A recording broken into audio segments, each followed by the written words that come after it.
differences Right, because I exactly. find, There and should now, be I respect. hope nobody shoots me on this, but I find Caribbean males very macho. Am I bad? Meaning real macho. Meaning like, like really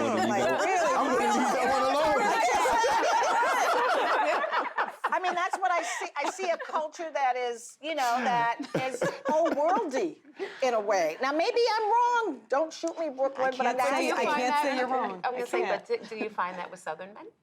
not to the same degree. Not to the same degree. There's more of an iron fist when it comes from the West Indian side, and the Southern culture was just a little different. And it's probably because I grew up with it. But you wanted to speak. I hear you. Yeah, because I've had such a different. Have a different take on it, and And maybe it's because your husband's Jamaican. No, I mean Trinidadian. My husband's Trinidadian. See, there you go. That's the difference. It has more to do I'm teasing. with the fact that both of my parents are West Indian. They're from a small island, Nevis, and I was raised in a household that was very West Indian, and I did not get the messages that I'm hearing. Yeah, so I'm hearing you talk about. Okay. You're talking about students, and I'm saying to myself, well, is this something new? I'm not. I would imagine that I've never heard my parents speak about African Americans. I've heard them say Americans in general. Right. And talk about the fact that this was the land of opportunity, and told us not to take it for granted, and they came here to make a better life, and so that we should take advantage of that. I have heard them say that they felt that perhaps that Americans had things very easy and maybe sometimes took it for granted. But that was the only disparity or only thing that I heard. So when I'm hearing you, I'm a little bit alarmed at that and maybe a little surprised. Again, qualifiers, it's not everybody, but this is a common conversation. No, I've heard Yes. it. I've heard Common it. conversation. I've definitely heard it. Right. Yes. Tanisha, in your research, what are you finding? It's definitely not something new. There's always been, because I study or I research early 20th century Caribbean immigration to the U.S., particularly in New York City, and looking at this very topic, the idea of Caribbean American immigrants and African American immigrants and the communities that they form together. And there was always this sense of African Americans believing that Caribbean immigrants thought they were better. Generally, because I studied the Anglophone Caribbean, because they had a connection to the British, and they felt that that was their escape, right? That was a way to separate themselves from the Black community. But at the same time, as all of us are sitting here and you're talking, your mom is African American, your dad is from the Caribbean. Your dad is African American, your mom is from the Caribbean. My mom is from St. Lucia, my father is African American. You were married to a Caribbean. So there were always these interactions. There were always, even though there were differences in the community and internal rifts that we had, we still came together. Absolutely. As you right. can see, we're all the product of. Yes. Yes. And so I think it's important to look at the differences, absolutely, because when studying African American history, as I mentioned before, I think it's important to include all of these stories, right? Because the Caribbean American immigrant story is African American history, is American history. And I think that's where... Let's think of Marcus Garvey. Exactly. And I think that's where we get... I think that's where we find a way forward, by looking at the ways that we work together and built communities together.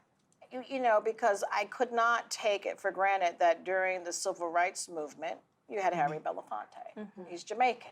You know, so we've always found ways to get past, I guess. But even taking it further back, the 1920s, the Harlem Renaissance. A lot of the leaders of the Harlem Renaissance, Claude McKay. Were Caribbean immigrants, right? And a lot of African American icons. Yes, I mean, absolutely. So that you wouldn't think are Caribbean. So, you know, no one thinks Malcolm X is a Caribbean, you know, American, right? And no one thinks of Minister Louis Farrakhan as a Caribbean American. And we Even can keep on. W.E.B. Shirley Du Bois. Chisholm. Right. You know, right? You know, like we could list them all day. You know, figures that are prominent within the African American narrative. But when you take a closer look, you realize, as Taisha pointed out, you know, that there's always been connectivity between them, and it goes much from deeper. Where we all came from in terms of our ancestry. It comes from a shared perhaps? colonial history. I mean, Right. so if you want to go down south and you look at, you know, places like Louisiana, you can't separate Louisiana's history from Haiti's history. You know, the Louisiana, if we're going to get into a history lesson, the Louisiana Purchase went through because of the Haitian Revolution, right? You know, there was movement of people between Louisiana and Haiti as the revolution was going on. So there is a shared history, but and I think sometimes we're too hard on ourselves when we talk about our own identity politics, and I think it has a lot to do with the fact that historically we've struggled to redefine ourselves, and in that struggle. You know, sometimes we give ourselves the burden of figuring it out. You know, much of what I've heard shared here, we could have the same conversation with a group of Italians and have exactly the same results. And you know, you sit with Italians and they'll tell you, well, no, don't mess with that population or that population because they're bad or you know. Or whatever, find yourself a nice Italian girl, you know, find yourself a nice Jewish girl. You know, these conversations take place in all communities. So I don't think we should be too hard on ourselves because we sometimes pay too much attention to the divisions between us rather than the things which unify us. And in terms of our unifiers, aside from what we see in terms of politics and what we see in this country from a cultural perspective, what are those areas that we would be able to unify on that are culturally based?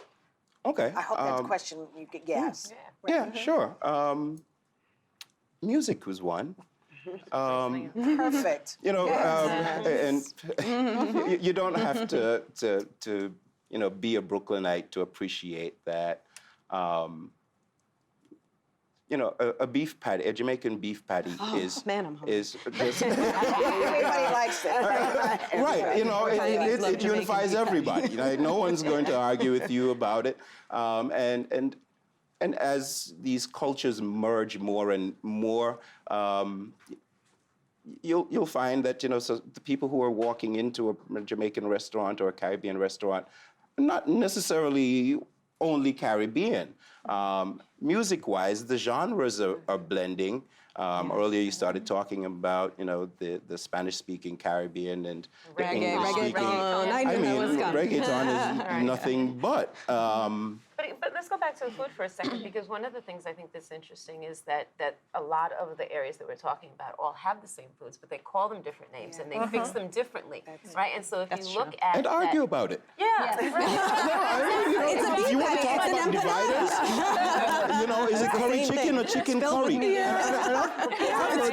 Rice. Is it real? Is it spinach or is it callaloo? Right. You know. So we're eating the same things, right? Yeah. It's just prepared based on our regional, our location at the time when we were in that state of mind. Exactly. Or in the process of doing the cooking. You know, and my not coming from New York City, it wasn't as though I saw the kind of ethnic diversity that you see here in New York City. You know, the idea that we have enclaves. Do you think that sort of perpetuates some of these issues that you, in fact, were talking about, Maria, in terms of people having certain ideas around what the other is like? So I'm not sure if the enclaves are the ones perpetuating the idea, because the folks I'm talking to, they're getting this before they get here. All right, and so I can give you this great example. And this was years ago, maybe 10, 15 years ago. And we were doing a class, and we were talking about these intercultural dialogues that need to be going on. And I had two students, well, it was one student in particular, and she identified as African American. right? African in America. But her family was all from Trinidad. And she said, she talked about all the warnings that she got and how she would get and she was born here, but she still gets those warnings. And she said she would get into arguments with her family because she would say, my brother and I are African American. She's like, we are American citizens, we're African descent, we were born here. Yes, we have a Trinidadian culture in the house, but they're like, no, you're Trinidadian, you're Trini. They're like, that's my culture, but that's not how I'm identifying. I'm growing up in America. I have been Americanized. Everything that I see and I do, I'm doing it in American society. So we are African American. And she said that's a running battle because her family, her extended family, would not accept that was their perspective. I was going to say, I think that's also important to point out the differences between Caribbean immigrants who are just arriving, like new First generation and second versus the generation. second That's and right. third generation. Right. I think there are Interesting. also differences even between that mindset of what you were saying. Right. A second generation Caribbean immigrant might completely embrace the African American identity because they were born here. They understand the culture more than someone who has just arrived, right? Especially as someone who comes as a fully formed adult who already has their culture. That's right. Fully formed Yes. makes a big difference. And I guess that's where we're going to leave it. Take the best from both worlds. So thank you, Dr. Irish Bramble, Dr. Dee Longoria, and Dr. Maddox for informing this conversation. And, Thank you you for know, having us. the idea that having these kinds of dialogues, Brooklyn Savvy strives to bring people together. So thank you for participating in this. And we'll see you next time on Brooklyn Savvy.